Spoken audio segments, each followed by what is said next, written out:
La idea de este conversatorio surgió precisamente por las necesidades que hemos evidenciado en las asociaciones a las cuales atiende el programa de egresados, así como en cada una de las organizaciones que desde la unidad de emprendimiento hemos podido mapear y rastrear pues sus necesidades en cuanto al conocimiento administrativo, contable y tributario de las que se consideran como entidades sin ánimo de lucro en el país. Además, pues porque reconocemos la importancia de este sector económico para el país y en general para el mantenimiento del bienestar económico de todos. Desde la OCDE incluso recientemente se han dado como algunas directrices o algunas definiciones que nos llevan a pensar en las entidades sin ánimo de lucro como motores de la cohesión social y del progreso económico de las naciones. Reconocemos la importancia de este sector económico y todas las necesidades que tiene. Por ese motivo, hemos querido coordinar este conversatorio. Entendemos que existen diferentes necesidades y diferentes pues, consultas que van a surgir a lo largo del conversatorio, por lo cual les sugerimos, por favor, dejar en el chat de esta conferencia las dudas que vayan teniendo, pues conforme se vayan desarrollando las presentaciones. Al final tendremos una ronda de preguntas en la cual pues nuestros conferencistas van a resolver cada una de ellas. De otro lado, les cuento que la Unidad de Emprendimiento e Innovación tiene a su servicio algunas asesorías o consultorías sin costo para poder ayudarlos en los temas que puedan llegar a tener como necesidad de apoyo en sus organizaciones. Nosotros somos una unidad de extensión de la Facultad de Ciencias Económicas de la Universidad Nacional de Colombia, que enfoca todas sus acciones en poder brindar a las organizaciones, sean con ánimo de lucro o sin ánimo de lucro, alguna orientación sobre los aspectos críticos que necesiten mejorar. Posteriormente, el señor Sergio Villegas, que es una de las personas que nos está acompañando a nivel pues, de organización, les estará compartiendo el link en caso de que alguno de ustedes pues, desee acceder a esta asesoría. Como les decía, es una asesoría completamente gratis. Recientemente, pues, la Unidad de Emprendimiento e Innovación también, quiero resaltar eso, fuimos como catalogados como un centro de desarrollo empresarial por Impulsa, en convenio con el Ministerio de Comercio. De esto estamos supremamente orgullosos y queremos compartir precisamente todos esos logros con la comunidad en general. De otro lado, les quiero recomendar que dada la importancia de tomar la asistencia y de sustentar con indicadores este tipo de eventos que venimos realizando y que aportan pues a la formación de ustedes como empresarios o como emprendedores, pues les recomendamos muchísimo el tema de la asistencia, diligenciar el formulario que ya está circulando a través del chat y como les decía, bienvenidas pues todas las dudas que puedan llegar a surgir. En primera medida, la primera charla que vamos a tener el día de hoy va a ser por el señor Abraham Hidalgo Gallo. El perfil de él es un contador público, egresado de la Universidad Nacional de Colombia. Cuenta con más de 30 años de experiencia en la prestación de servicios en contabilidad de impuestos y auditoría. Él tiene pues una firma que se llama Contauli Asesores. Sin lugar a dudas, pues su conocimiento a nivel administrativo y contable nos va a permitir encontrar muchas oportunidades de mejora, tanto en nuestras organizaciones como en los emprendimientos que de pronto tengamos pensados. Posteriormente, el profesor Jairo Orlando Villabona nos va a profundizar un poco el tema de impuestos y gestión tributaria en las entidades sin ánimo de lucro. Él es contador público y docente de la Universidad Nacional de Colombia, es doctor y magíster de la Universidad de Rowan, investigador y experto en temas financieros y tributarios. Estamos supremamente agradecidos con nuestros dos conferencistas que nos acompañarán en el día de hoy. Y en ese orden de ideas, le doy la palabra al señor Abraham Hidalgo Gallo para que empecemos con todo el tema que a él atañe. Muchas gracias a todos nuevamente.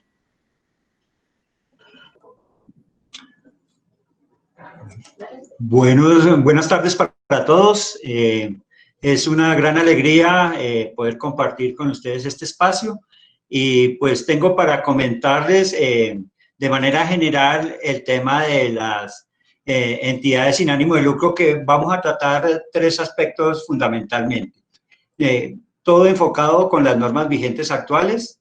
Vamos a mirar en un primer momento lo que es la administración como tal de la entidad sin ánimo de lucro, que es la que nos da y nos permite establecer el tema de que haya actividad pero que no haya pérdida.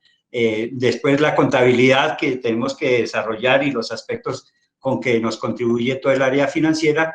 Y por último vamos a mirar cómo nos ha afectado el COVID y esto, qué llamados de atención nos hace para darle continuidad a nuestras entidades sin ánimo de lucro. En primera instancia, pues tenemos que referirnos que en el marco general de la economía hay tres grandes motores, que son las entidades del Estado, del sector público, las entidades privadas, es decir, todo el sector empresarial, y hay ese puente que está tendiendo y que desde hace ya varias décadas nos ha mostrado que las entidades sin ánimo de lucro son un factor importante, porque es un factor que complementa la acción del sector público, del sector privado, y es la forma de llegar a la comunidad de una manera más efectiva debido a su especialidad. Esto para decirles en términos generales que las entidades sin ánimo de lucro son estas entidades que poseen, que tienen la posibilidad de contar con unos bienes, de realizar unas actividades económicas, obviamente enfocadas a la comunidad, y en donde realmente su fin primordial es no repartir utilidades, y es lo que los hace cumplir con la característica de entidades sin ánimo de lucro. Dentro de este tipo de entidades sin ánimo de lucro, llamémoslo organizaciones internacionales y nacionales, han podido determinar como elementos principales la relación que les presento ahí a continuación, en donde están lo que en nuestro medio más que todo aparecen, que son las fundaciones, las asociaciones, las corporaciones, la propiedad horizontal a través de las copropiedades, las bibliotecas, las clínicas, los clubes sociales y deportivos, las iglesias y comunidades religiosas, las agrupaciones gremiales o profesionales, los colegios, las universidades, en especial las particulares, los museos, los hospitales, las cajas de compensación, y la economía solidaria a través de las cooperativas, de los fondos de empleados, asociaciones mutuales. Esto es lo que, llamémoslo de manera muy general, es lo que viene a componer todas nuestras entidades sin ánimo de lucro. Merece comentario particular el tema de las ONGs, que escuchamos normalmente, que es una clasificación que aporta la ONU para definir a las entidades no gubernamentales, normalmente de carácter extranjero, que hacen presencia pues aquí en Colombia y pues en diversos países, que cumplen una situación de esta y que, llamémoslo, es un reflejo de la importancia que toman día a día las entidades sin ánimo de lucro dentro de este contexto. Comencemos diciendo cómo es que se crea una entidad sin ánimo de lucro. Entonces, primero que todo viene como el interés del fundador o fundadores, hay un acta de constitución, se le crean unos estatutos, esto para poder lograr una inscripción en la Cámara de Comercio. En esta inscripción van a aparecer las jerarquías de la organización, es decir, va a aparecer el consejo directivo, las gerencias o presidencias y demás. Posteriormente, dentro de esto va acompañado ya con los nombramientos oficiales que va a tener la organización, la aceptación de los cargos por cada uno de los dignatarios que estén elegidos para llegar al registro en Cámara de Comercio y el impuesto de registro que se debe pagar en estos casos. Dentro de esto, pues también es complementario la inscripción del libro de actas, es obligatorio por la normatividad jurídica colombiana, lo mismo que los libros de asociados o corporados. Cuando es uno, pues uno o dos es muy poco, pero en grandes cantidades, igualmente es obligatorio, pero cuando hay buena cantidad es muy importante tener este registro. También el contar con una página web es muy importante porque como nos irá a compartir el profesor Villabona. Esto es de acuerdo con el régimen tributario especial que aunque pueden pertenecer estas entidades, pues es fundamental que ellos tengan este instrumento informático. La otra obligación, pues hay que renovar anualmente el registro en Cámara de Comercio y entre las entidades que supervisan cada una de estas entidades sin ánimo de lucro. Obtener un RUT, que es el tema que se tramita virtualmente en la DIAN, lo mismo que el RIT en los municipios y en el caso de Bogotá en la Secretaría de Hacienda Distrital. Y todo esto termina en la obtención de una cuenta bancaria, que es donde normalmente nosotros los contadores tenemos como una participación llamada el inicio de nuestras actividades, en donde tenemos que entrar a suscribir un balance inicial que comienza, llamémoslo, le da la vida jurídica a estas entidades. Ahora me voy a referir a las tres modalidades más comunes de estas entidades sin ánimo de lucro, llamémoslo aquí en el país, que son las fundaciones, las asociaciones y la corporación. En este tema, primero tenemos que definirnos en unos aspectos que aparentemente son similares, pero que tienen unas diferencias importantes, y es lo que permite definir por cuál de estos tipos de organizaciones es que se deben crear cuando hay ese interés de beneficiar a la comunidad. En la fundación, pues siempre parte de la base de que hay un patrimonio que los fundadores lo colocan para cumplir un fin colectivo. En la asociación, lo mismo, la unión de personas se unen y buscan un beneficio, es el caso de las asociaciones de exalumnos, cosas por el estilo. En la corporación son lo mismo, se reúne una o varias personas y el eje es un bien que se entrega para cumplir un fin real. La decisión de crear estas entidades, pues en la fundación es de uno o varios fundadores. En la asociación normalmente son un grupo de personas, 2 o más. Y en la corporación, pues también es usual que sea uno o varios fundadores los que crean y dan esa intención inicial. En cuanto a los aportes, la fundación, entonces, igual el fundador es quien llega y hace un aporte inicial para dar vía jurídica a esa intención de beneficiar a la comunidad.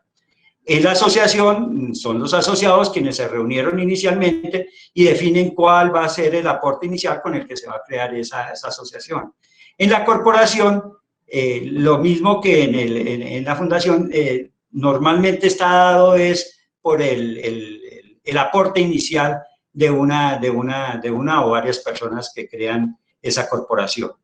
En cuanto a los beneficiarios de cada una de estas entidades, pues entonces en la fundación normalmente son comunidades específicas. Por decir algo, una entidad, una empresa en general crea una fundación para determinada región o para determinados empleados, entonces ya le crea un espectro, un ámbito de funcionamiento o de aplicación.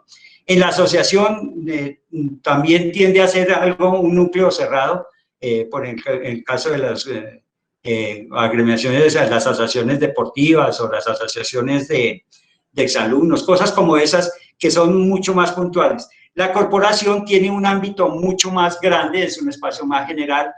Pongo, por ejemplo, la situación que se presenta cuando se crea algo por el estímulo cultural, por ejemplo, la música, en donde puede tener una aplicación de local, de municipio, de localidad, de departamento, de nación. Es mucho más amplio y es como la característica general de la corporación.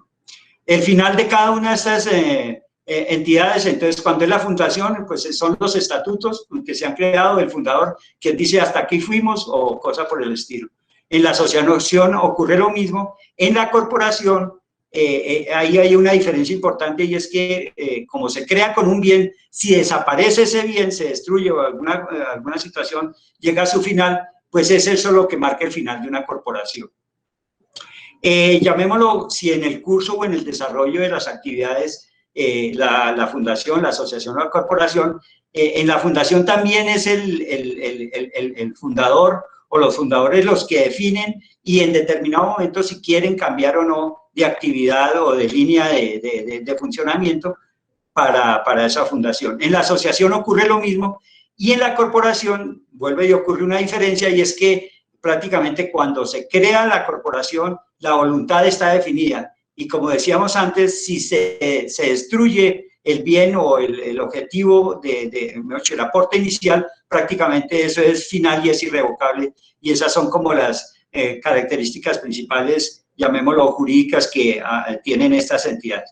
Esto para tenerlo en cuenta, hay pues mucho más fondo, pero de manera general les he querido preparar este resumen para que tengan ese ambiente. Ahora voy a referirme a lo que es el proceso contable como tal en una entidad sin ánimo de lucro. Entonces, todo parte pues de los documentos básicos de toda organización, sea con ánimo o sin ánimo de lucro, que es exactamente lo mismo. Son nuestros 5 documentos básicos iniciales: las facturas, los recibos de caja, los comprobantes contables, las facturas de proveedores y los egresos. Esos son los 5 insumos con los que se monta toda contabilidad. En el grupo primero pues tenemos las facturas que se emiten por prestación de servicios o venta de bienes y sus recibos de caja, que este grupo es lo que nos lleva a determinar las cuentas por cobrar de una organización de estas. Y eso termina en que pues siempre se basa en la necesidad de presentar un informe de esas cuentas por cobrar en cuanto al activo. Y en cuanto a lo que es el ingreso, pues nos entra a determinar, llamémoslo, el ingreso o los bienes que se perciben por esa línea de negocio o centro de costo en determinado momento.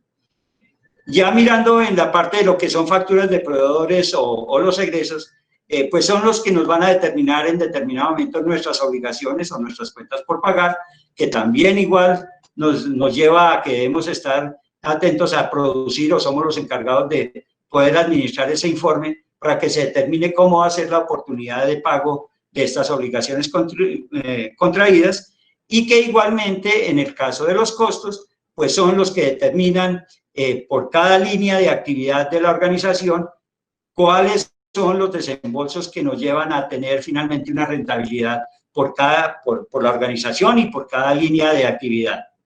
Esto nos lleva pues a los estados financieros tradicionales que conocemos nosotros y que pues nos permiten en determinado momento presentar y orientar a la administración sobre por un lado la situación financiera y por el otro lado su rentabilidad. Con estos insumos anteriores, pues esto nos lleva al tema de impuestos, en donde tenemos las declaraciones recurrentes y las declaraciones anuales. Entre las recurrentes, entonces tenemos el IVA, que pues tradicionalmente lo presentamos o cada 2 meses, o cada 4 meses, o anualmente. La retención en la fuente, que lo usual es que sea mensual. El ICA, que es el que se presenta en los municipios, o la retención de industria y comercio, que también tiene una periodicidad similar. Y las declaraciones anuales, que son en esencia las declaraciones de renta, la información exógena que se presenta a la DIAN y la información exógena que se presenta a los municipios, en el caso nuestro de Bogotá, a la Secretaría de Hacienda Distrital. Naturalmente que hay más informes anuales, pero llamémoslo, quise llamar la atención sobre esto, que es como la base de funcionamiento de la organización. Ahora quiero referirme con el tema de la presentación de los informes financieros. Estos informes financieros en toda entidad sin ánimo de lucro, pues tiene 4 grandes usuarios, llamémoslo así, y son los aportantes, o sea, las personas que crearon cada una de este tipo de organizaciones, que son los usuarios principales, que quieren conocer de manera permanente y que son los dolientes principales de la información, porque pues son los que van a determinar cómo va funcionando la entidad sin ánimo de lucro. Los donantes, porque muchas de estas organizaciones, una fuente importante pueden llegar a ser sus actividades de los donantes, y esto implica una situación muy importante, sobre todo cuando hay donaciones con destinación específica que necesitan un tratamiento y un control y una retroalimentación a su donante de manera importante. Estas organizaciones en el desarrollo de sus actividades pues tienen afiliados o asociados o corporados que se van apareciendo o van desapareciendo, y que igual pues necesitan una retroalimentación de cómo es el comportamiento, porque pues es lo que finalmente en desarrollo de su actividad pues marcan la conformación de nuevos cuerpos directivos en la medida que pasan.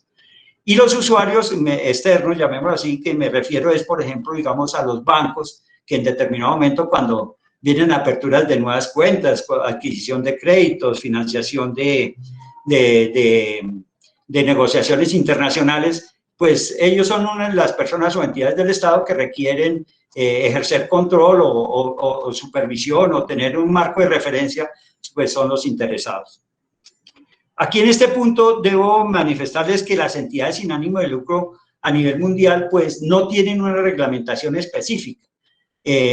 Llamémoslo que a nivel local, lo fundamental es que existan los tres grupos de NIF que se han definido básicamente y que el Consejo Técnico de la Contaduría nos ha recomendado a través de su concepto 014 la clasificación o el uso de los tres grupos, o sea, las NIF para NIF completas, grupo 2 de NIF para pymes, o para el grupo 3, las NIF para microempresas. Las características generales que nos propone, llamémoslo, bueno, debo decir que como no hay reglamentación, también el IASBI pues es una de las solicitudes que están pendientes y que muy seguramente en un corto plazo, quiero decir dentro de alrededor de 5 años o menos o más, es importante que haya ya un pronunciamiento porque este es un tipo de economía que necesita una reglamentación oficial. En el grupo 1, entonces, el Consejo Técnico de la Contaduría Pública en el concepto 014 nos recomienda el uso del estado de situación financiera, el estado de actividades, que es el que reemplaza el estado de resultados integral en las entidades con ánimo de lucro, el estado de cambios en el activo neto, que es como lo denomina para cambiar el tema del patrimonio, el término patrimonio lo proponen como activo neto, y el estado de flujo de efectivo. En el grupo 2 nos proponen las mismas los mismos estados financieros, con una particularidad, y es que si, por ejemplo, en determinado momento existen otros resultados integrales ya para entidades que ya tienen recorrido o que están iniciando, en determinado momento, si tienen otros resultados integrales, se puede obviar en determinado momento el estado de cambios en el patrimonio y se presenta el estado de actividades, o sea, el mismo estado de resultados integral de las entidades con ánimo de lucro, adicionado con otros estados integrales. Entonces, en determinado momento se puede reemplazar el estado del activo neto que nos proponen. Para el grupo 3, o sea, de las NIF para microempresas, nos proponen únicamente con carácter, llamémoslo, recomiendan por lo menos los dos estados financieros del estado de situación financiera y el estado de actividades, o sea, el estado de resultados integral, con una anotación, y es que en determinado momento estas ESAL que pertenezcan a este grupo 3, se da en la práctica que pueden pertenecer a conglomerados o pueden llegar a crear uniones estratégicas y podrían llegar a utilizar una NIF completa o poder pertenecer al grupo de pymes, y entonces ahí también tendríamos la situación de tener unos estados particulares ahí en ese sentido. Pero llamémoslo que alguien básico, pues prácticamente estos son los dos estados financieros que el Consejo Técnico nos está recomendando usar. Ahora sí entramos a la parte que nos lleva a tener unas entidades sin ánimo de lucro, pero que realmente no tengan ánimo de pérdida. Y todo esto lo da es prácticamente el control que tenga la organización. El control y la habilidad empresarial que se desarrolle. Y todo esto prácticamente nos lo viene a dar cuando una sale, ya sea comercial, ya sea industrial, ya sea de servicios, pues tiene unos núcleos principales que prácticamente viene haciendo el tema del del control interno financiero, que ahí es donde está esa afinidad, ese eje, y es que si una organización tiene efectivo, es viable. Si no hay efectivo, apague y vámonos. El tema de la rentabilidad, pues es complementario con lo otro. Es decir, puede que haya un efectivo, pero si no hay rentabilidad, pues hay que prender las alarmas porque es un tema que el negocio no está funcionando y pues ahí es donde como contadores también entramos a apoyar y poder prender esas alarmas en determinado momento.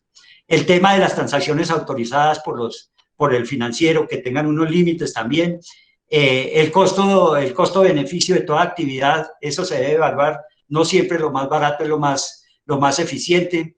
Y el tema de un presupuesto corporativo es fundamental. O sea, es una forma de poder garantizar de que hay un faro en el cual si lo vamos persiguiendo habrán desviaciones pequeñas, grandes, pero si hay ese presupuesto es una herramienta fundamental. Ahora, desde el punto de vista contable, pues tenemos el encargo de velar porque, por ejemplo, digamos, los hechos contables correspondan a una política perfectamente definida. Tenemos que apoyar a la administración para que eso se desarrolle, porque es fundamental, no es iniciar una contabilidad de cualquier forma, sino ir creando esa política o ir definiéndola para que haya un norte claro, para que así hayan reemplazos, pues tengan una forma de poder saber a qué nos vamos a tener. Otro de los elementos de análisis permanente nuestra que están a nuestro cargo es el determinar y mirar cuando hay unas cifras anormales que salgan que merezcan un análisis específico, el verificar que los activos coincidan con lo contable. No es lógico que aparezcan inventarios por 1000 y va uno a mirar a la realidad y no existen. Entonces ese es nuestro aporte para que haya ese control interno. Los informes financieros diseñados, acomodados a cada tipo de organización, que esa es la forma, es decir, es ese traje a la medida que nosotros como contadores tenemos que ir creándole a cada organización, porque como todo ente dinámico tiene su forma en donde hay que ir acompañando esa evolución y los informes por cada línea de negocio, cada centro de costos son fundamentales para que haya un control. Y los informes por cada proyecto, que es lo fundamental para que esto tenga una continuidad en el tiempo. Ahora, desde el punto de vista administrativo, pues tenemos dos focos fundamentales que son los controles de organización y de operación. En la organización, pues llamémoslo, el delegar es fundamental para que no haya concentración de funciones y lleguemos a temas de funciones que están siendo concentradas y que en determinado momento propician desvíos de recursos o fraudes o de pronto inclusive errores que no son fácilmente detectables. Por eso el autocontrol y la segregación de funciones es muy importante. El tema de no ahorrar en lo que es el recurso humano, material y financiero, porque eso es lo que le da vida muchas veces la economía en ese tipo de situaciones hace que la entidad sin ánimo de lucro comienza a sufrir por fallas. Y medir permanentemente la operación, es decir, medir la efectividad, la eficiencia, el logro de metas. Esos son indicadores que nos van a poder demostrar si la organización está cumpliendo con su objetivo. Ahora, desde la operación, el tema de poder reglamentar, definir todo el tema comercial, mirar la actividad que se va a emprender, que tenga una planeación, una ejecución, un control, porque el objetivo último, y ellos son los que nos van a dar, de que el objetivo es el máximo excedente y el mínimo déficit. Es decir, si eso está funcionando, pues realmente somos viables y seguro que no vamos a tener pérdidas como nos lo anunciaba nuestro conversatorio de hoy.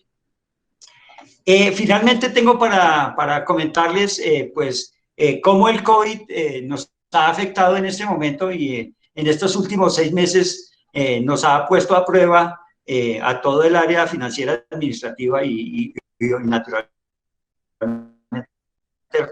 contable a tener actos que, llamémoslo, son 8 los que fundamentalmente se han podido detectar que tienen mayor impacto. Indudablemente que pueden haber más y dependiendo del tipo de organización, pero de manera general me voy a referir a estas 8 que son básicamente la continuidad del negocio, es decir, esta pandemia en determinado momento pudo haber afectado a ciertas entidades parcialmente o totalmente. Y eso pues tenemos que tener nosotros como poseedores de la información y personas que tenemos que compartirla de manera oportuna, una gran responsabilidad. El otro tema para analizar es los efectos que haya podido tener las estimaciones que hicimos en el año anterior, en 2019.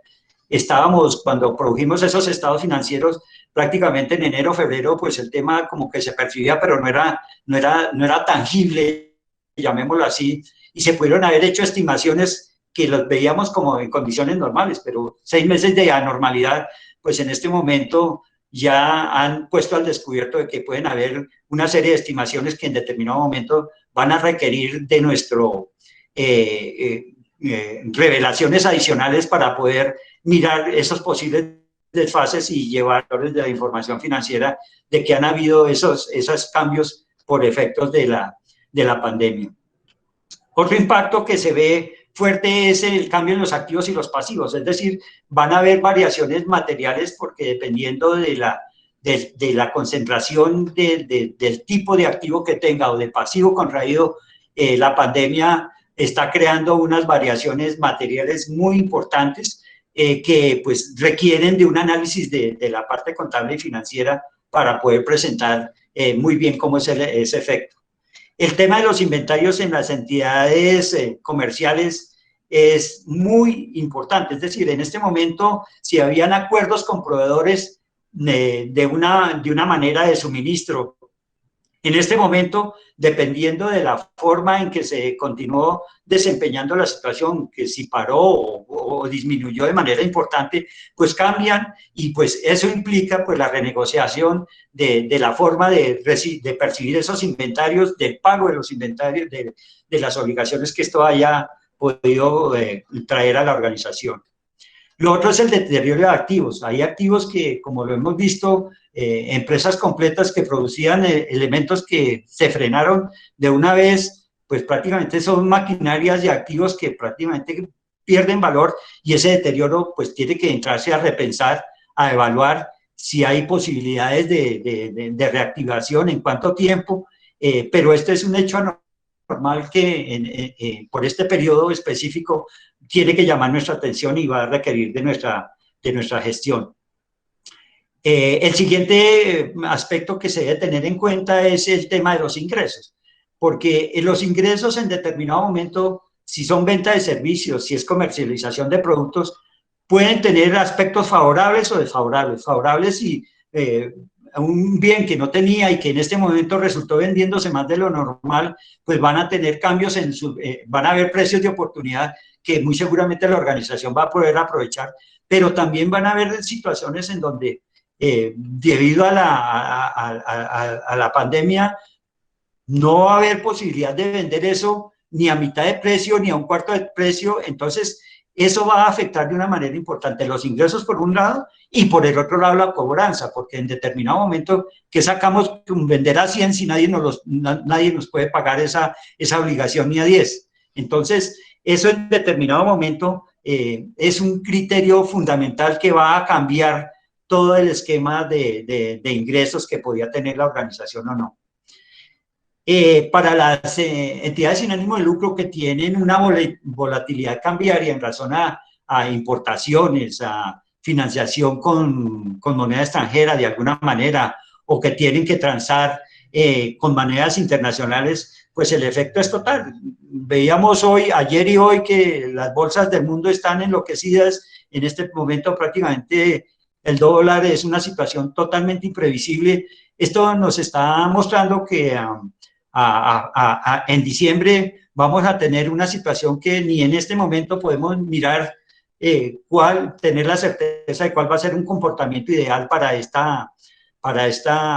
comportamiento, de manera que tenemos que estar muy atentos, porque esto, por ejemplo, en el caso de obligaciones o en el caso de facturaciones, pues van a ser determinantes para mirar posibilidades de cambio, como también irán a haber economías que se van a ver muy seguramente afectadas, van a haber restricciones de pagos, si son internacionales, Ya lo vemos, por ejemplo, en el caso de Argentina, en donde prácticamente transar con ellos en este momento está siendo muy difícil. Son señales de alerta que el tipo cambiario nos va a repercutir de una manera importante. Y el octavo tema que se ha detectado, que llama bastante la atención y que debemos de ser muy juiciosos con esa evaluación, es el tema de los préstamos, ya sean los préstamos otorgados o los recibidos, porque, es decir, la contracción de la economía está haciendo que todos estos créditos pues tengan que renegociarse, impactar nuevas formas de pago, nuevos intereses, es decir, ha producido un cambio significativo que muchas veces, aunque negociemos ahorita en 3 meses, no sabemos si esto despega o no despega y que va a tener un impacto que nos tiene que llevar a crear una serie de provisiones o a crear una serie de estimaciones que están sujetos casi que a la variación de las circunstancias en la medida en que vayan apareciendo.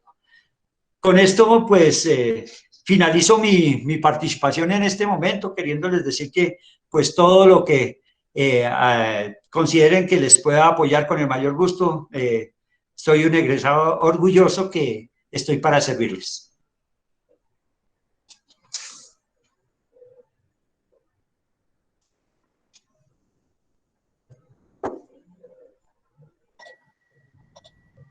Muchísimas gracias, don Abraham, por compartirnos un pedacito de todas sus experiencias y esta importante información, pues para todos nosotros y para todas las entidades que están pues asistiendo el día de hoy. Aparte de esta interesante charla, les cuento que don Abraham ha puesto a nuestra disposición la presentación. Esta será compartida con base pues en el registro de asistencia. Por esto les reiteramos la importancia de que por favor diligencien el formulario. Creo que Sergio y desde el programa de egresados han estado compartiendo por allí este documento. Les recuerdo también que si tienen preguntas sobre las temáticas que vamos abarcando, las pueden dejar en el chat y al final en el espacio que hemos dispuesto para ello, pues esas dudas serán resueltas. Con esto, pues nuevamente, don Abraham, reiterarle nuestro agradecimiento de parte de la unidad, creo que de parte de muchos de los asistentes y del programa de egresados. Listo. Con esto le doy la palabra al profesor Jairo Orlando Villabona para su intervención. Profe Jairo. Buenas noches, Mayra. Muchísimas gracias por la invitación. Muchísimas gracias a la Unidad de Emprendimiento, al programa de egresados. Y bueno, voy a hacer una presentación más bien corta, sustanciosa de los aspectos tributarios de las entidades sin ánimo de lucro. Yo creo que nuestro compañero Abraham Hidalgo ha hecho una muy buena presentación de muchos de los aspectos que nos interesan. Yo voy a centrarme un poco más en la parte tributaria. Entonces voy a compartir la presentación. Regálenme un minuto, por favor.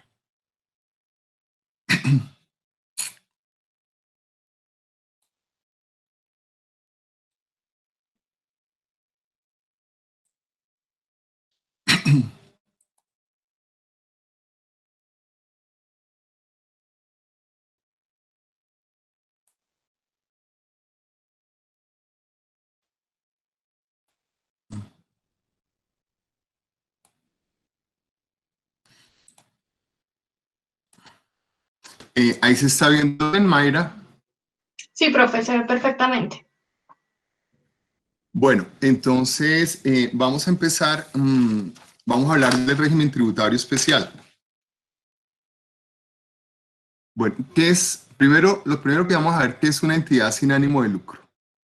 El ACESAL, pues, son las entidades sin ánimo de lucro y son aquellas organizaciones que tienen un fin social de mejora para un grupo de la sociedad.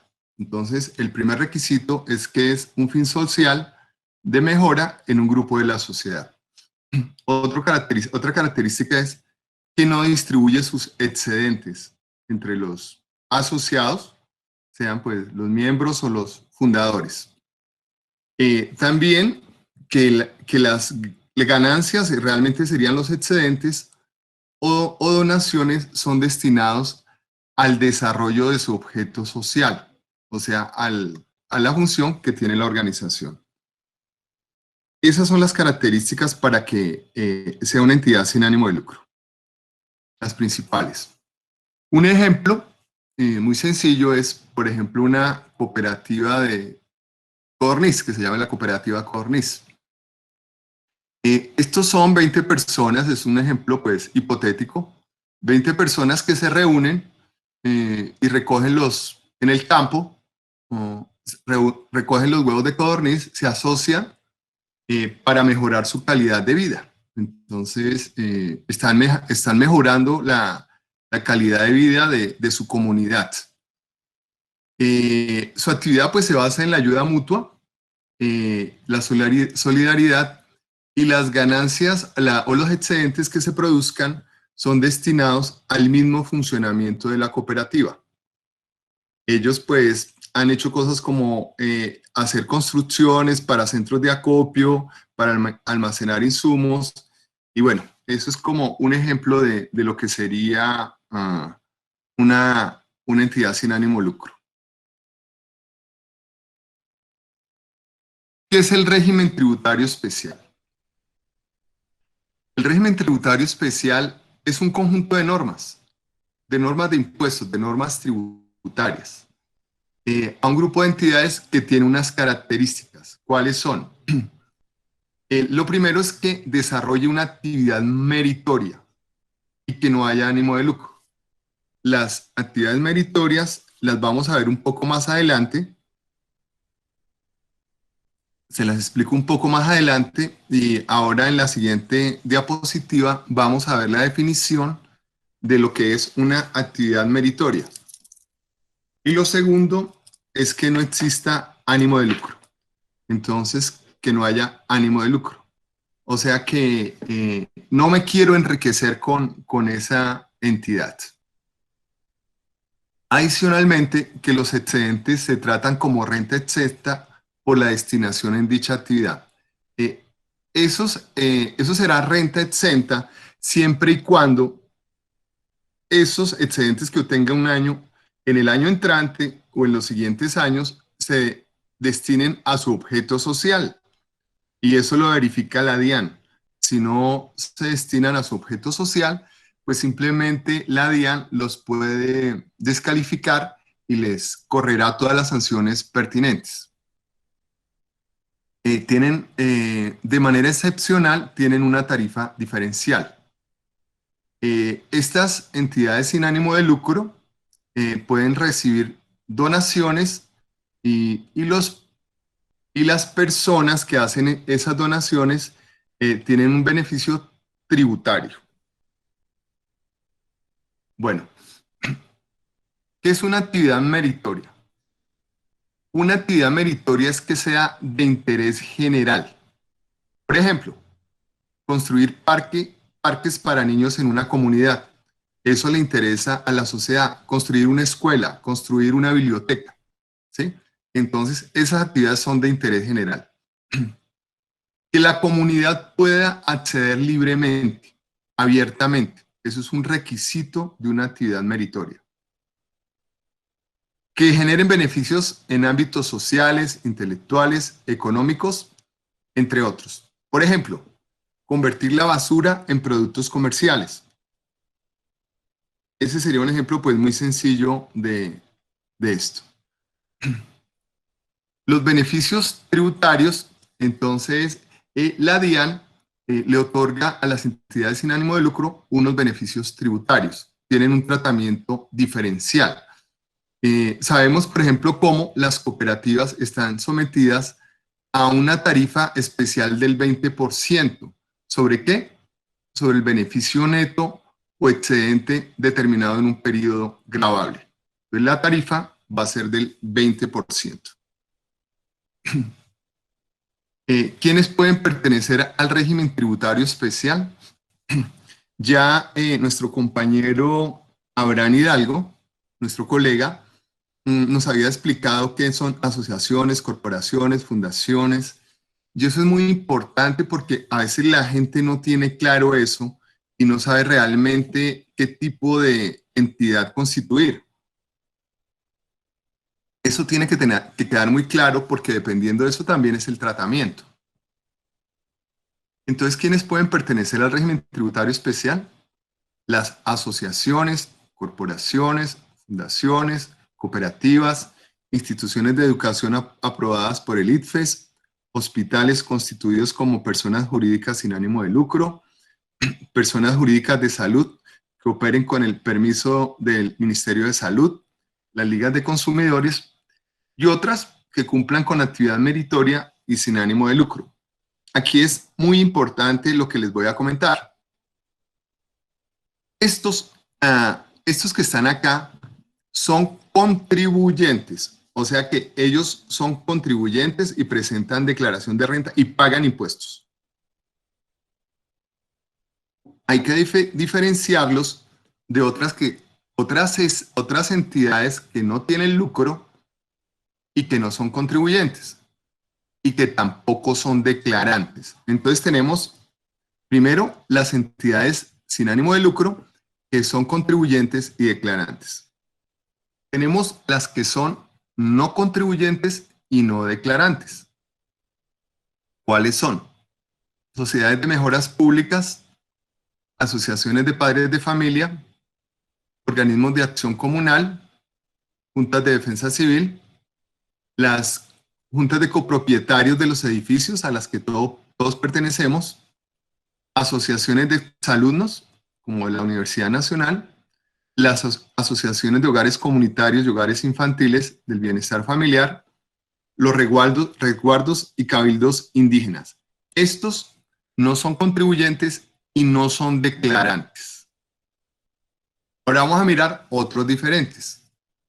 Otros que no son contribuyentes, pero sí son declarantes, o sea que presentan declaración de ingresos y patrimonio. ¿Cuáles son? Los sindicatos, las asociaciones gremiales, los fondos de empleados a los que muchos pertenecemos, los fondos mutuos de inversión, las iglesias reconocidas, los partidos, movimientos políticos aprobados por el Consejo Nacional Electoral, las asociaciones y federaciones de departamentos y municipios, las sociedades o entidades de alcohólicos anónimos, los establecimientos públicos y cualquier establecimiento oficial descentralizado, siempre y cuando no se señale en la ley de otra manera. Entonces son tres, ¿no? Primero, los que pertenecen al régimen tributario especial y que declaran, los que no son contribuyentes y no son declarantes, y tercero, los que no son contribuyentes, pero son declarantes de ingreso y patrimonio. Bueno, ¿cómo se calcula, sobre qué se calcula el impuesto cuando hay que calcularlo? Entonces se hace sobre el beneficio neto o excedente de la ESAL. Entonces eso es igual a la totalidad de los ingresos menos los egresos. ¿Qué ingresos? Todos los ingresos ordinarios y extraordinarios. Es sobre todos. Que no se encuentren expresamente exceptuados del gravamen. Y los egresos son egresos que sean procedentes. ¿Qué significa que sean procedentes? Entonces, que haya una relación de causalidad, con el desarrollo del objeto social. Por ejemplo, hemos visto casos de entidades sin ánimo de lucro, algunas universidades pues, que han mostrado que tienen, no sé, mansiones en Miami, ¿sí? Y en realidad no tienen ninguna relación con generan unos egresos allí y no tienen ninguna relación de causalidad con el objeto social que están desarrollando. Entonces la DIAN podría perfectamente no aceptarle esos egresos, podría no tenerlos en cuenta. Tiene que haber una relación de causalidad, que sean procedentes. Los contribuyentes del régimen tributario especial tienen unas obligaciones. Entonces, ¿qué obligaciones tienen? Pues son agentes de retención. Entonces,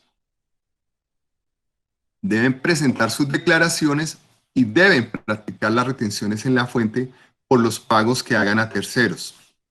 Son agentes de retención por el impuesto sobre las ventas también, sobre el IVA. Entonces también tienen que hacer las retenciones y presentar las declaraciones. Y cuando realicen actividades que sean generadores del IVA, pues sean responsables del impuesto y deben presentar las declaraciones. Entonces tienen varias obligaciones formales que tienen que cumplir. ¿Cuáles son los requisitos para la ESAL? Para que sean, pues, ESAL y que sean calificadas, ¿no? Estas entidades tienen que ser calificadas. Entonces, como lo explicó Abraham, que sean legalmente constituidas. Él explicó todos los pasos que hay que hacer para que estén legalmente constituidas. Que el objeto social esté en el artículo 359 del Estatuto Tributario. Ahora lo miramos, esto también está relacionado con las actividades meritorias. Ahorita las miramos en detalle. Y que den acceso a la comunidad. Importante que los aportes no sean reembolsables ni los excedentes sean distribuidos. Esto es muy importante para que puedan pertenecer al régimen tributario especial. Al final de la charla, yo tengo algunas objeciones sobre esto. Y tengo esas objeciones por pues, cómo se maneja en muchos países del mundo, en países desarrollados sobre todo.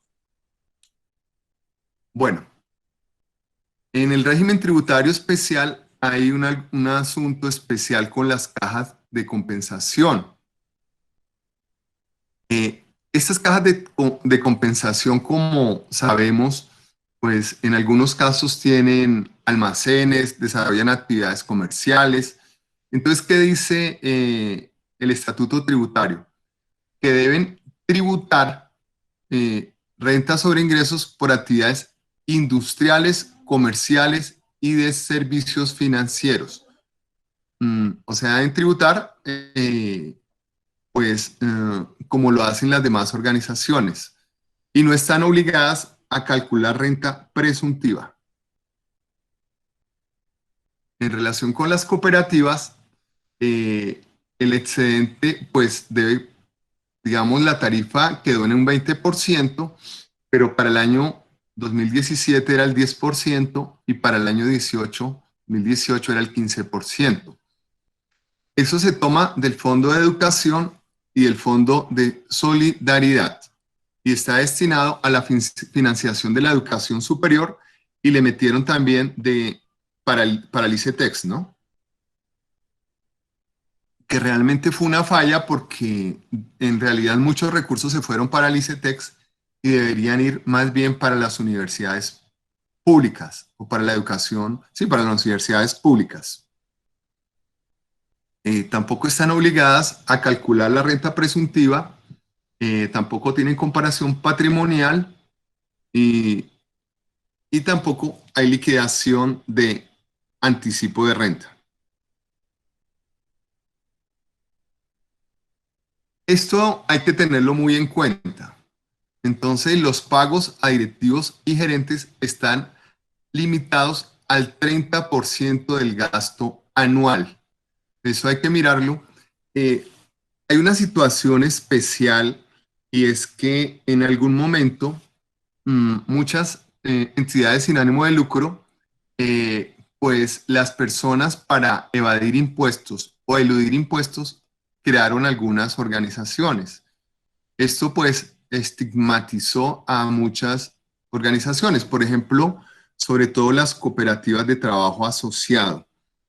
Y el gobierno se volvió muy exigente con estas entidades. ¿Eso qué ocasionó? Pues ocasionó que el número de organizaciones registradas en solidarias haya disminuido del año 2014 al año 2019, 2020, el número de estas entidades ha disminuido de manera sustancial porque los requisitos han sido muy exigentes. Entonces hay organizaciones pequeñas que no tienen cómo cumplir con todos los requisitos que se hacen en la Supersolidaria. De hecho, en este momento, les podría decir que a los fondos de empleados, pues incluso algunas cooperativas, ha habido muchas visitas de la Supersolidaria y la verdad que los requerimientos han sido exagerados. Bueno, esto que les decía del 30% es para cooperativas con ingresos brutos anuales superiores a 3.500 VT, esos son más o menos 125 millones. 125 millones, sí. Sigamos. Otra cosa importante es que los pagos realizados a algunas personas muy relacionados con las ESAL deben ser a precios comerciales, o sea, no se deben generar abusos. La DIAN perfectamente puede determinar que ha habido una utilización abusiva en estas organizaciones. Entonces, ¿cuáles son los pagos? Por prestación de servicios, por arrendamientos, por honorarios, comisiones, por intereses, por bonificaciones especiales y otros. ¿Efectuados a quiénes? A los aportantes, a los donantes, a los representantes legales, a los administradores, a los cónyuges o compañeros, a familiares o parientes hasta el 4º grado de consanguinidad, afinidad o civil. Entonces deben ser a precios comerciales. La DIAN pues puede objetarlos cuando vea que son exagerados y bueno, las organizaciones pueden ser descalificadas incluso y tener algún tipo de sanción. Los requisitos se han vuelto muy complejos y se ha exigido que los contratos sean radicados ante la DIAN. ¿Qué contratos? Los contratos que existan con fundadores, aportantes o donantes, con representantes legales o administradoras, con cónyuges o compañeros o familiares o parientes hasta el 4º grado de consanguinidad, afinidad o entidades jurídicas donde estos posean más del 30% o posean el control. Y también, muy importante, que los pagos se aceptan siempre que se hayan hecho los aportes a la seguridad social. Las cooperativas hace poco ganaron algo y era que se les considerara la excepción que existe para las empresas comerciales de los parafiscales de SENA y CBF y de salud para los que devengan menos de 10 salarios mínimos. ¿Qué dice la DIAN que se debe identificar adecuadamente? Entonces, esto lo tienen que hacer por la contabilidad que tiene cada organización, ¿no? Entonces, los costos por proyecto, los costos por venta o prestación de servicios y los gastos administrativos.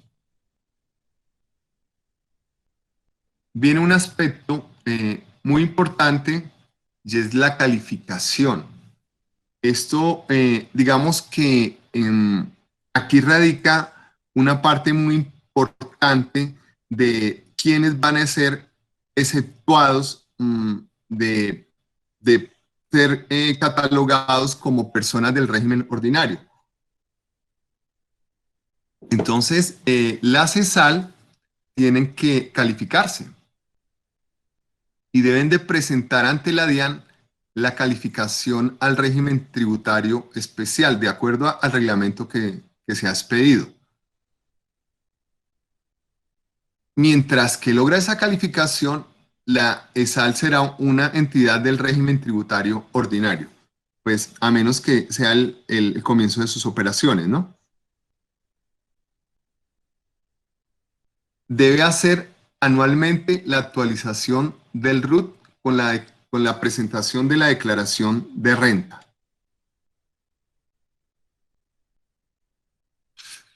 ¿De qué manera son exencionados los excedentes? Los excedentes serán exentos siempre y cuando cumplan con unos requisitos. Primero, que la entidad esté calificada y cumpla con todos los requisitos para hacer una ESAL. Que esos excedentes en el año siguiente se dediquen directa o indirectamente a programas relacionados con el objeto social. Por ejemplo, en la Universidad Nacional nosotros tenemos un fondo de docentes que se llama el FODUM, Fondo de Empleados Docentes de la Universidad Nacional. Entonces, nosotros tenemos unos excedentes y ¿qué tenemos que hacer con esos excedentes? Nosotros podemos, primero, estamos obligados a hacer las apropiaciones que nos obliga la ley, ¿sí? El 10% para el fondo de desarrollo empresarial y el 20% para la protección de aportes. Entonces, nosotros podríamos decir que vamos a destinar un porcentaje, 20-30%, para un fondo de bienestar social, que sirve para atender el bienestar de los asociados. Y tenemos que decir qué actividades se realizan y tendríamos que desarrollarla en el ejercicio siguiente. Si van a demorarse más periodos, toca solicitar autorización de la junta directiva, ¿sí? También esto lo tiene que certificar el representante legal, el contador y el revisor fiscal y los miembros del órgano de administración, o sea, la junta directiva en caso de los fondos de empleados o las juntas de vigilancia en las cooperativas. ¿Qué pasa con las obras públicas o la interventoría? Si una ESAL, una entidad sin ánimo de lucro, llega a hacer obras públicas e interventoría, independientemente de las demás actividades que realice, van a estar grabadas como renta ordinaria. Entonces están sometidos a la tarifa general. ¿Qué pasa con las entidades sin ánimo de lucro? Una entidad sin ánimo de lucro, la DIAN, perfectamente puede determinar por comparación patrimonial que no está pagando los impuestos que le corresponden, ¿sí? Entonces, ¿cuál es la filosofía un poco de la comparación patrimonial? Voy a poner un ejemplo, pues, digamos, personal. Supongamos que yo tengo un patrimonio de 100 millones o 200 millones, digamos. Tengo un patrimonio el año anterior de 200 millones. Y resulta que en el año me gané 100 millones. O sea, después de gastos, costos, me quedaron 100 millones. Tenía un patrimonio de 200, me gané 100 netos de todo. Y resulta que en la declaración del año siguiente, declaro que tengo un patrimonio de 400. Yo no tengo cómo justificar un patrimonio de 400 cuando tenía un patrimonio de 200, me gané 100 y estoy diciendo que tengo un patrimonio de 400. Eso es un poco lo que puede hacer la DIAN en la comparación patrimonial. Entonces, ¿qué es lo que hace? Pues simplemente calcula el patrimonio líquido del año gravable, le resta el del año anterior, eso da una diferencia. Esa diferencia pues no puede ser más grande de lo que les estaba explicando. Eso es, digamos, en palabras muy sencillas.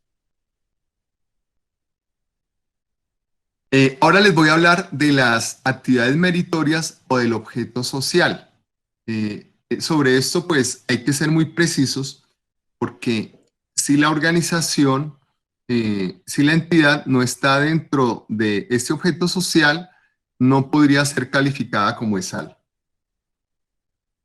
Perdón, no podría pertenecer al régimen tributario especial.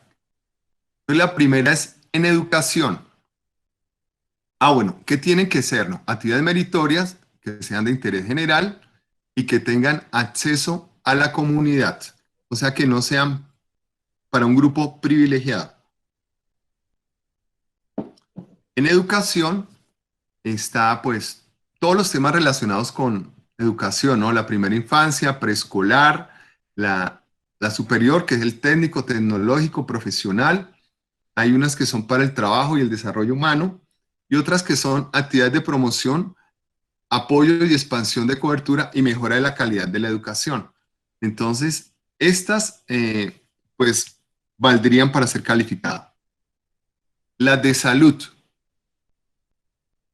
Entonces, aquellas en que se promueva la salud, que haya prevención de enfermedades, atención y curación de enfermedades en cualquier nivel, rehabilitación, apoyo al mejoramiento del sistema de salud o salud pública. Tercero, las de cultura, pues que los vemos aquí en el siguiente. Artes plásticas, artes musicales, artes escénicas, expresiones culturales, folclore, artesanía, narrativa, artes literarias, museos, etcétera, etcétera, etcétera.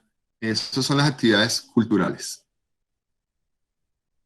Ciencia, tecnología e innovación.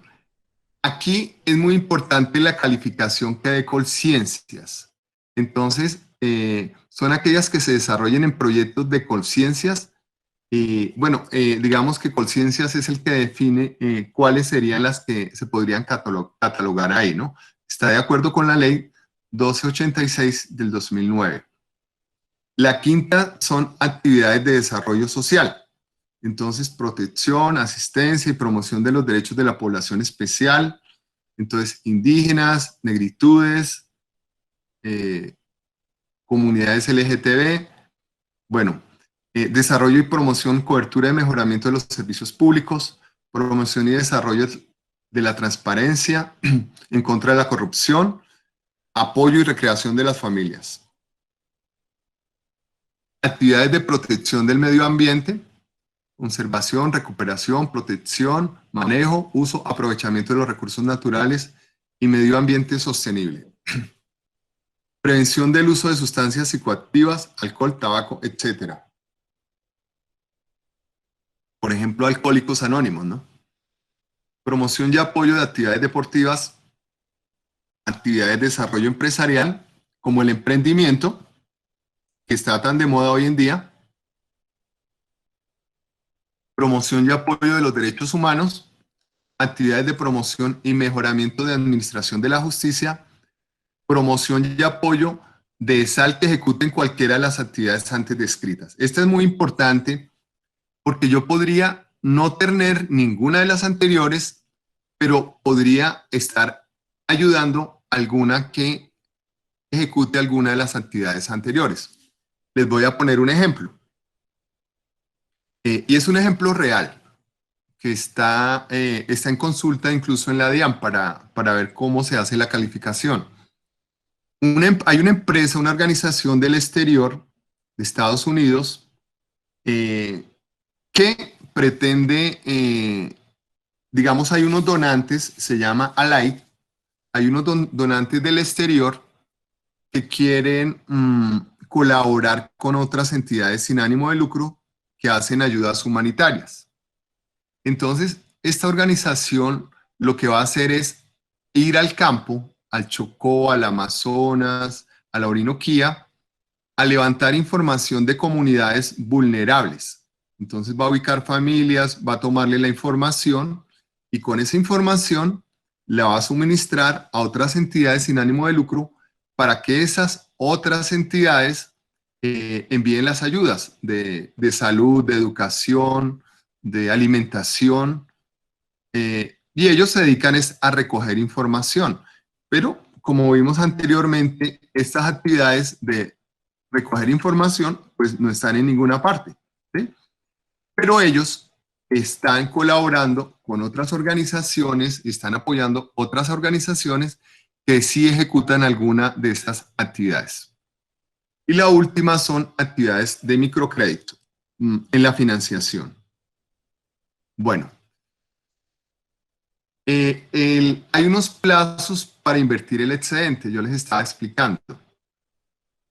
Entonces, en aquellos casos en que el programa sea mayor de 1 año, la Asamblea General debe aprobarlo en su reunión pues, ordinaria antes del 31 de marzo de cada año. Pueden invertirlo en activos fijos para el desarrollo de la actividad. Por ejemplo, alguien puede decir, no, mire, yo voy a hacer un proyecto de recolección de aguas en la cooperativa que tenemos o en el fondo que tenemos, ¿sí? Para bienestar de nuestros asociados y para colaborar con el medio ambiente. Eso lo podrían hacer y podrían comprar algunos equipos, algunas máquinas para desarrollar esa actividad o hacer algunas construcciones. El plazo no puede ser mayor a 5 años. Si el proyecto dura más de 5 años, tiene que pedir autorización a la DIAN.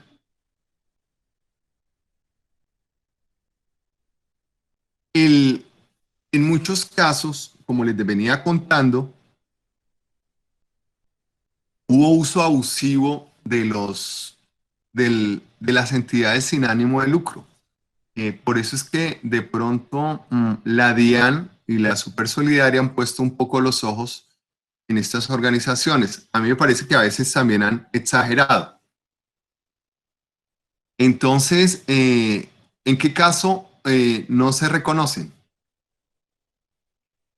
Cuando defrauden la norma tributaria que les sería aplicable. Cuando en pactos simulados encubran un negocio jurídico distinto al que dicen realizar. O sea, se califican con una actividad, pero en realidad están haciendo otra. O la simple ausencia del negocio jurídico.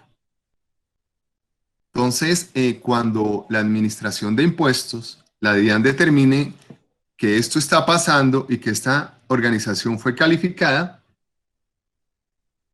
pues simplemente les aplica la liquidación oficial, les cobra el interés moratorio y todas las sanciones, la sanción por inexactitud y las demás sanciones que les sean exigibles por la ley. Esto aplicará también a las entidades no contribuyentes declarantes y no declarantes. ¿Se acuerda que yo les dije que había unas entidades que eran no contribuyentes no declarantes y otras que eran no contribuyentes declarantes? Para todas. ¿Cuáles se consideran actos de abuso del régimen tributario especial? Entonces, el primero es que no obedezcan al interés general, sino a la explotación económica con fines de distribución de excedentes directa o indirectamente.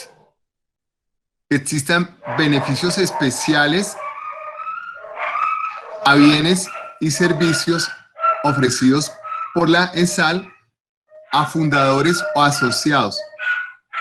Esto en algunas ocasiones se puede presentar porque hay uso abusivo, ¿no? Entonces, digamos que los fundadores o fundadores o asociados, algunos fundadores o asociados, lo que quieren es obtener beneficios especiales y hacen toda la tramoya para organizar la entidad y beneficiarse personalmente. Eso puede suceder, son excepciones, por eso también puede ocurrir. Cuando haya compra directa o indirecta de bienes y servicios a fundadores o asociados o representantes o miembros de los órganos de gobierno o los cónyuges o parientes hasta el 4º grado de consanguinidad. Cuando haya remuneración de fundadores, asociados, representante estatutario y miembro del órgano de gobierno como derecho a participar en los resultados económicos directamente o persona o entidad interpuesta. Y cuando haya donaciones de una persona, pero la ESAL retribuye al donante, entonces en este caso se considera que hay un abuso del régimen tributario especial. Cuando se perciba esto, pues hay exclusión del régimen tributario especial. Cuando se incumple, bueno, ¿cuándo es la exclusión del régimen tributario especial? Cuando incumpla lo dispuesto en los artículos 19 a 23 del Estatuto Tributario. ¿Y eso con qué está relacionado? Pues con todas las definiciones que vimos de las entidades sin ánimo de lucro, calificadas en el régimen de tributario especial. Cuando no cumplan con lo dispuesto en el título sexto del libro primero del Estatuto Tributario, que es prácticamente lo mismo. El tercero es cuando los miembros de la junta directiva, los fundadores o representantes legal, sean responsables penalmente por utilización de la entidad en la comisión de un delito. Esto pues es supremamente grave. O cuando sean sancionados por caducidad de contrato celebrado con una entidad pública. Pues, digamos, una entidad del Estado puede contratar a una ESAL y si la ESAL incumple, va a ser excluida del régimen tributario especial. ¿Qué pasa en ese caso? Pues simplemente los van a considerar como contribuyentes del régimen tributario ordinario y tendrán que pagar impuestos como una entidad comercial común y corriente. Podrán solicitar su calificación otra vez al régimen tributario, pero después de 3 años, después de la exclusión. El hecho de que sean excluidos no implica que pierdan su calificación de sin ánimo de lucro. O sea, yo soy excluido del régimen tributario especial, pero puedo seguir siendo una entidad sin ánimo de lucro. Y eso pues, esos son básicamente los términos en que una organización es excluida del régimen tributario especial. En el caso de las cooperativas, pues el primero es cuando no cumplan con las obligaciones de la legislación cooperativa. Y cuando destinen sus excedentes en forma diferente en lo establecido en la legislación cooperativa.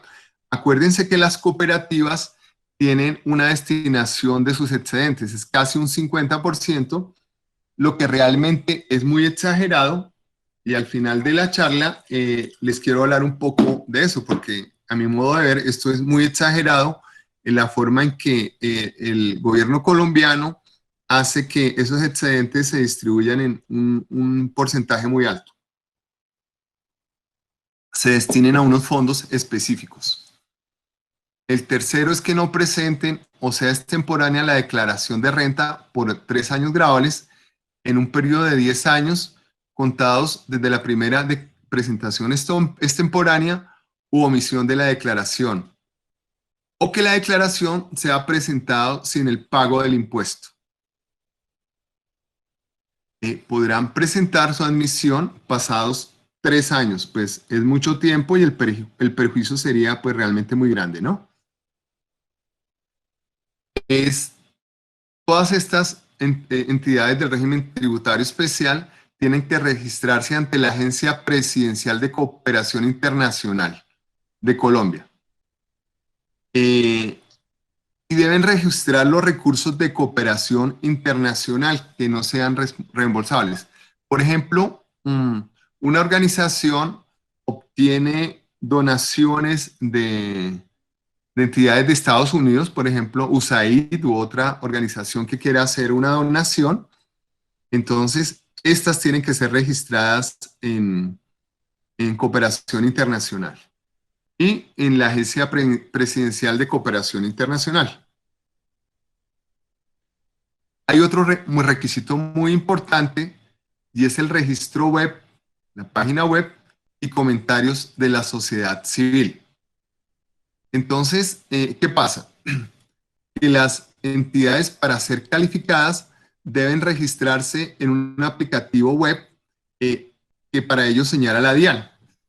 ¿Y cuál es el objeto de eso? Que la calificación sea pública, que la comunidad se pronuncie sobre los requisitos de acceso al régimen tributario especial. O sea, la comunidad va a decir que el objeto social al que se refiere esa organización, la comunidad tiene acceso o no tiene acceso, puede presentar algunas objeciones. Que la comunidad remita comentarios generales y observaciones sobre la entidad. La ESAL debe remitir las explicaciones que correspondan para desestimar los comentarios. O sea, la comunidad puede hacer comentarios y la ESAL pues puede responder a esas objeciones que le está haciendo la comunidad. Cada año las ESAL deben actualizar en los 3 primeros meses la información del registro. Entonces, deben informar sobre los cambios que se puedan presentar. Este registro web pues, debe ser público y ¿qué debe contener? La denominación, la identificación, domicilio, la descripción de la actividad meritoria, monto y destino de la reinversión del beneficio o excedente, monto y destino de las asignaciones permanentes en el año, y plazos adicionales autorizados por el máximo órgano social, nombres e identificación de las personas que ocupan los cargos directivos, montos de los pagos salariales a los miembros de los cuerpos directivos, nombres e identificación de los fundadores, el monto del patrimonio del año anterior. Identificación del monto de las donaciones, la destinación y el plazo proyectado para el gasto o inversión de esas donaciones. Por donaciones en eventos colectivos, escribir el monto total percibido, fecha y destinación. Informe anual de resultados con datos sobre proyectos en curso y finalizados, ingresos, contratos realizados, subsidios, aportes recibidos, metas logradas en beneficio de la comunidad. Esto en realidad es muchísima información. Los estados financieros de la entidad, certificado del representante legal o revisor fiscal, con la declaración de renta donde se evidencie que han cumplido con todos los requisitos durante el año respectivo. Los recursos de cooperación internacional no reembolsable que reciban o ejecuten.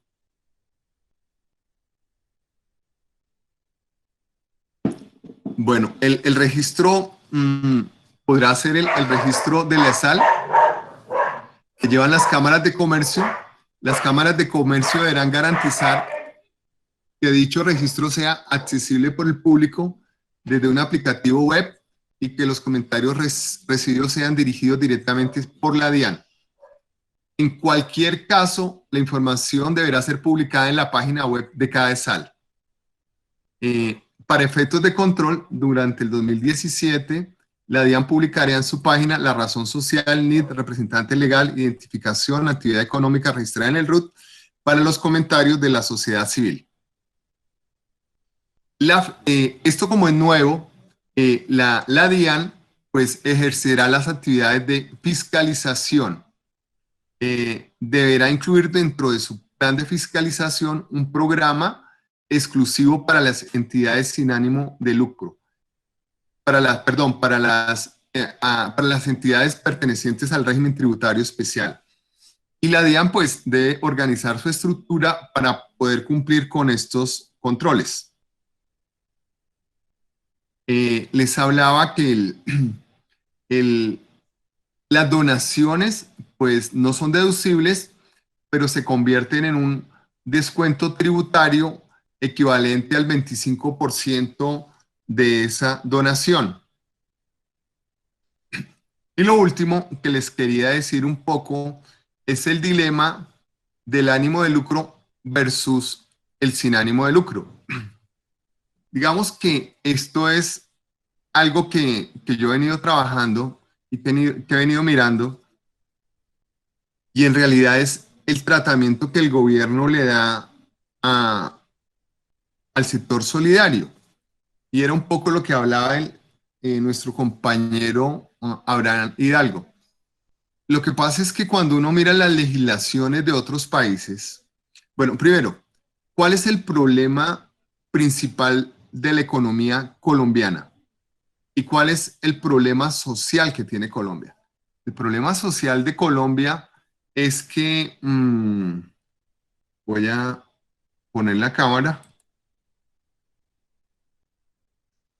El problema social que tiene Colombia es la gran concentración del ingreso y la riqueza.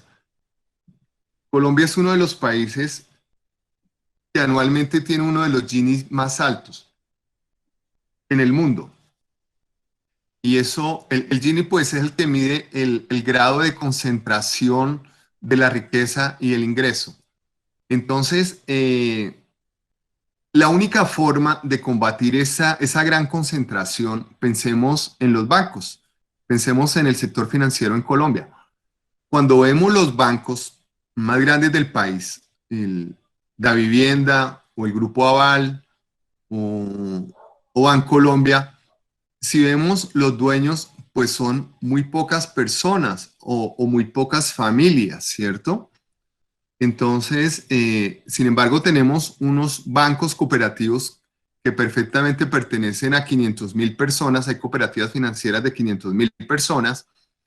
Entonces, ese es el cambio que se debe propender, porque las empresas o muchos sectores, por ejemplo, pensemos en el éxito, que el éxito no perteneciera a un grupo económico de muy pocas personas, que perteneciera a 200.000 o 300.000 personas, o que el Banco de Colombia fuera de 400.000 personas, cuando son negocios pues muy lucrativos. Yo creo que eso es lo que hay que combatir. Digamos, no confundir un poco con el ánimo de lucro a cuando muchas personas participan. Yo, por ejemplo, podría destinar mi plata o mi patrimonio a invertir en un banco. Por ejemplo, si tengo 200, 300 millones, que no es ser rico, y lo invierto en un banco, no para volverme rico, o sea, no por ánimo de lucro, sino que con eso genero los recursos para mi manutención. Yo creo que el gobierno colombiano ha exagerado en eso. Cuando uno mira en otros países, las entidades sin ánimo de lucro distribuyen sus utilidades y pueden distribuirlas y eso, digamos, no tiene restricción. Y, y estos países, la mayoría de la OCDE, no hacen es la apropiación de fondos tan amplios. Por ejemplo, las cooperativas en Colombia hacen apropiaciones del 50% de los excedentes para fondos de educación, solidaridad, bueno, ese tipo de cosas. En Chile es del 15% no más, y fuera de eso pueden distribuir los excedentes. Y tienen beneficios tributarios sobre la renta, o sea, no pagan o pagan el 50% de la tarifa. En Argentina es el 18% en esos fondos. Yo creo que hay un aspecto muy importante que hay que revisarlo en Colombia. Pues esto es lo que les quería decir.